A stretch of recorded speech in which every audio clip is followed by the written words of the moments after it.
Üdvözlöm a kedves nézőket a Pecológia egy újabb epizódjában.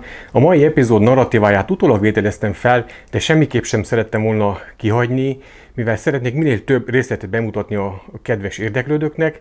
A videózás terén is van hely fejlődni, és törekvő szándékaim vannak annak ellenére, hogy ezt az egész történetet egymagam oldom meg.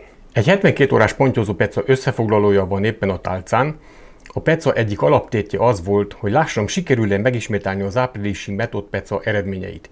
Az akkori eredmények kecsegtetőek voltak a zord időjárási körülmények ellenére, és fogtam 5 kapitális pontyot több kilón felüli kárász mellett. Számomra az volt életemben az első olyan alkalom, amikor egynél több kapitális pontyot sikerült egy fotóra kicsalnom a vízből. Ezért is volt lényeges ennek a májusi pecának a tétje. A peca első napja, jobban mondva a délutánja, ma meg az azt követő éjszaka hal nélkül járt le. Az említett peca kezdete annyira gyengén alakult, hogy talán az egyetlen említésre méltó esemény az éjszakai békák brekegése volt. A második nap már sokkal jobban zárult, ami alatt sikerült megszákolnom egy 11,27 kg-os és egy 9,81 kg-os pontyot.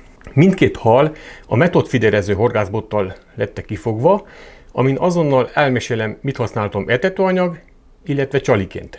Aztán következett egy kiadós zápor, ami teljes meglepetésemre nem változtatta meg jelentősen a halak étvágyát, és a második éjszaka sem akadt több dolgom, mint az elsőn. Ismét csak a békák brekegése jelentette az éjszaka fénypontját.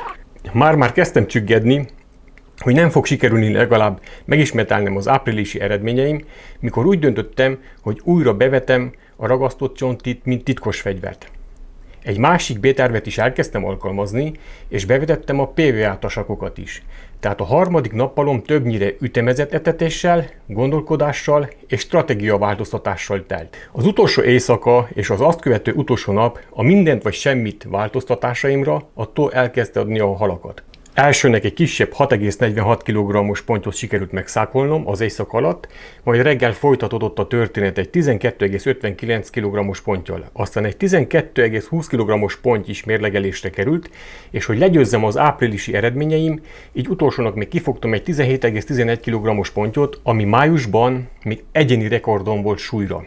Eredményesnek bizonyultak a változtatások, a ragasztott csonti és a PVA tasakra való váltás. Mindkét módszer adta halat. A szerelék terén 3,90 méteres botokat használtam, 2,5 librás márnászó botok. Azért lágyabbakat a megszokottnál, mivel etetőcsónakos szerelékbevitelre alapoztam, de későbbiekben sem bizonyult hátrányosnak a maximum 70-80 méteres távolságokat kézből való dobásokkal meghorgászni, ezekkel a horgászbotokkal. A fiderező botom egy 5 ózos hegyű bot volt. Etetőanyagnak különféle vegyes változatokat használtam mindenik boton, kevertem össze erjesztett kukoricát tigrismagyaróval, nagy szemű pelletet 20 mm-es bojlival, amik egy részét kettőbe vágtam.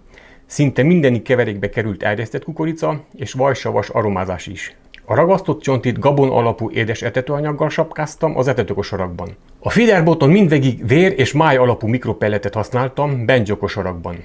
Amíg átálltam volna a PVA tasakokra, az etetést etetőcsónakkal végeztem el, klipszelt távolságokra, amik ajzatát előtte alaposan feltérképeztem ollommal, az iszapos területek elkerülése végett. Az etetőcsónakos szerelésnél simán csak egy inline olmot használtam, egy 7,5 cm-es fonott zsinoros hajszálelőket, amire 10-es horgót kötöttem a WAF terszék esetében, és 8-as horgót az úgynevezett tigrismagyaros Snowman csalik esetében.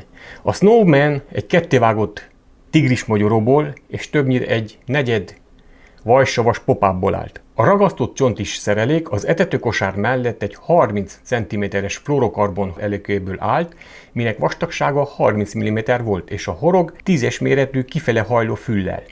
A PVA tasakos szereléket ugyancsak egy 7,5 cm-es fonott zsinoros lelőke képezte, 10-es horoggal, waftárszat tüskén, egy hosszú szárú inline-olom. A PVA tasak, amiben tartalomként több réteg etetőanyagot helyeztem. Az etetőanyag rétegei halas etetőanyag, illetve ugyancsak hallisztes mikropeletekből állt. Én köszönöm szépen, hogy végighallgattad a beszámolom, illetve hogy végignézted az ahhoz társított felvételeket. A következőkben bemutatom a kifogott halakat, kívánok jó szórakozást, és számítok arra, hogy munkám egy-egy lájkkal támogassa mindenki, és ha tetszik a csatorna tartalma, illetve annak fejlődése, akkor egy feliratkozás is nagyon segíti a munkámat. Mindkettő ingyen teljesíthető, semmilyen anyagi beavatkozással a kedves nézők részéről.